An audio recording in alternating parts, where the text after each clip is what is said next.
The NCR took back Nelson. Maybe they can win this war out. Are you here to jaw at me a while longer? Or are we ready to get this show on the road? Wait a minute, I recognize you. Yeah, you're Alice McLafferty's rising star, ain't you? Are you now? You know we ain't coming back this way for a good long while now, right? And you know about the weight limit. I don't want no whining about old Mr. Masterson. I left my one-of-a-kind plasma cannon back at base. Can we go back for it? You sure you're ready now? After all.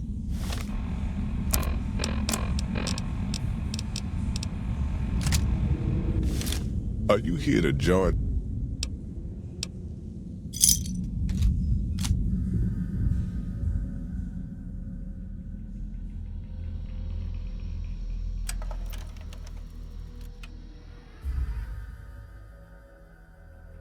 The paths we're following are slow going, so you might as well keep your ears open and listen to what old Jed has to say.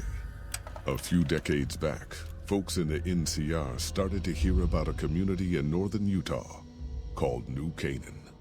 Didn't know much about them, except that they were religious folks, sent out missionaries to talk to the tribes. We've seen our share of cults, but the New Canaanites, they were honest traders, good fighters too. Raiders wouldn't tangle with them.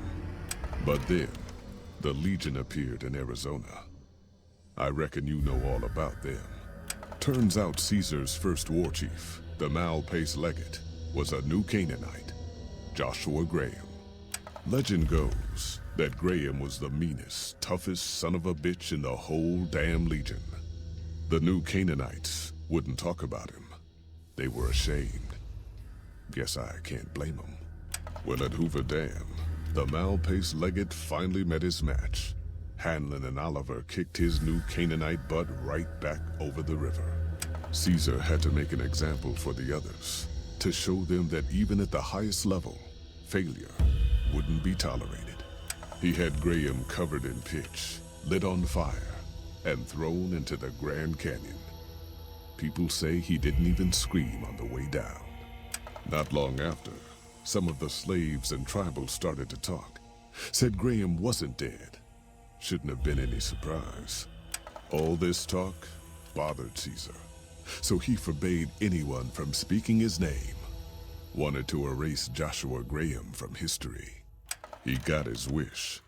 Joshua Graham disappeared, and in his place came legends of the burned man walking the wastes. Probably just a tribal ghost story. But New Canaan's been silent for a long time. Maybe it's a coincidence. Maybe the Malpais Legate is dead. Or maybe Joshua Graham did crawl out of that canyon and finally found his way back home.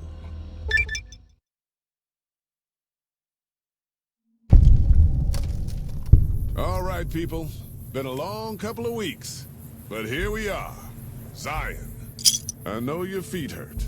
I know you're tired. But I need everyone's mind on the trail ahead. Ain't the trail ahead worries me, Jed. Those descents we made through that slot canyon back up there. Ain't no way we're getting back out the way we come. And then what?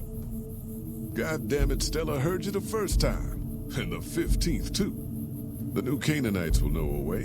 And if they don't, we've got the maps on our friend's Pip-Boy over there. Enough lollygagging. Get moving. And keep an eye out for tribals.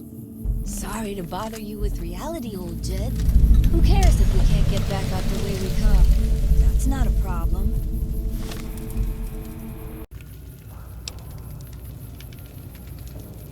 I want to take from them what they took from me, from my family. In this life. I want them to suffer.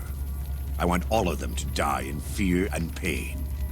I want to have my revenge. Against him. Against Caesar. I want to call it my own. To make my anger God's anger. To justify the things I've done. Sometimes I tell myself that these wildfires never stop burning. But I'm the one who starts them.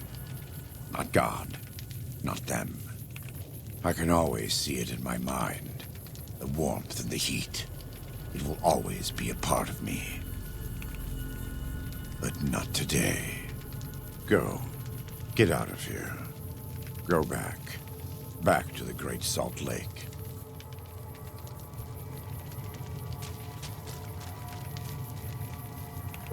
That's it.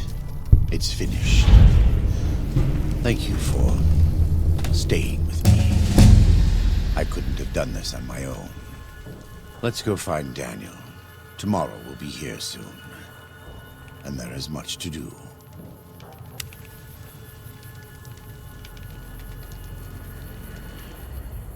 And so it was that the conflict between the New Canaanites and the Whitelegs was finally resolved.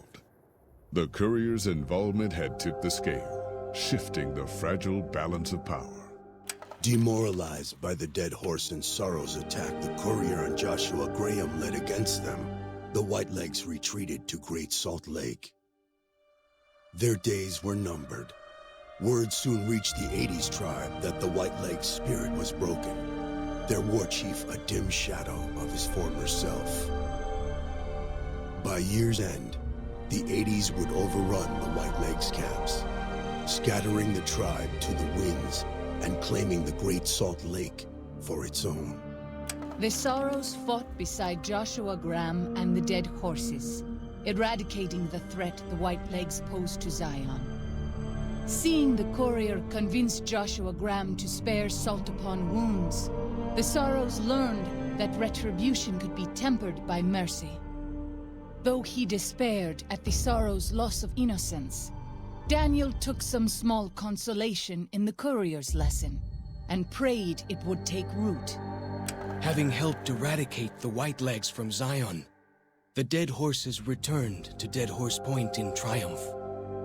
They remained neutral toward the Sorrows, but as years went on, there were periods of competitive friction, even violence between the tribes.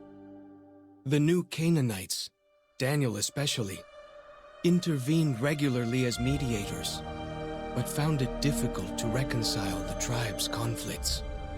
The defeat of the Whitelegs in Zion marked a turning point in the fortunes of the Happy Trails Caravan Company. Every 2 months, the caravan met with the New Canaanites in Zion Valley to trade. Happy Trails soon returned to prosperity.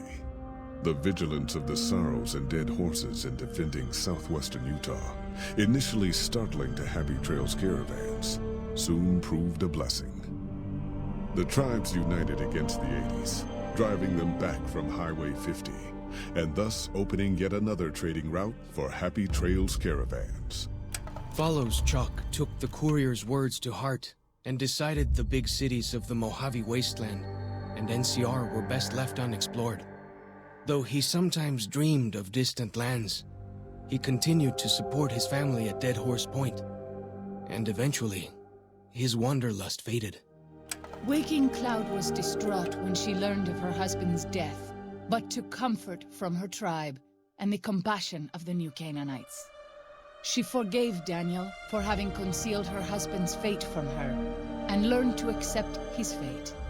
When her grief faded, she took a husband from the Dead Horse tribe.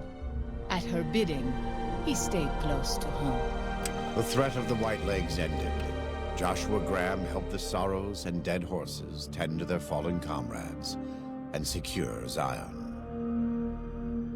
The courier's words had stayed Joshua's wrath in his darkest hour, and in sparing Salt upon wounds, he was changed. While he continued to advocate militant opposition to the enemies of New Canaan, he sometimes showed quarter to those who crossed his family. Eventually, this new spirit would diminish the myth of the burned man in distant lands. A small price for the peace it brought to Joshua Graham.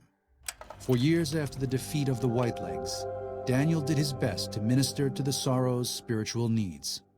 Try as he might, he could not hold back the tribe's increasing militancy and reverence of Joshua Graham. Demoralized, he returned to his family in Dead Horse Point. His failures haunted him for the rest of his days. And with that, the courier walked out of the history of the tribes of Zion and back to the gathering storm of the Mojave Wasteland.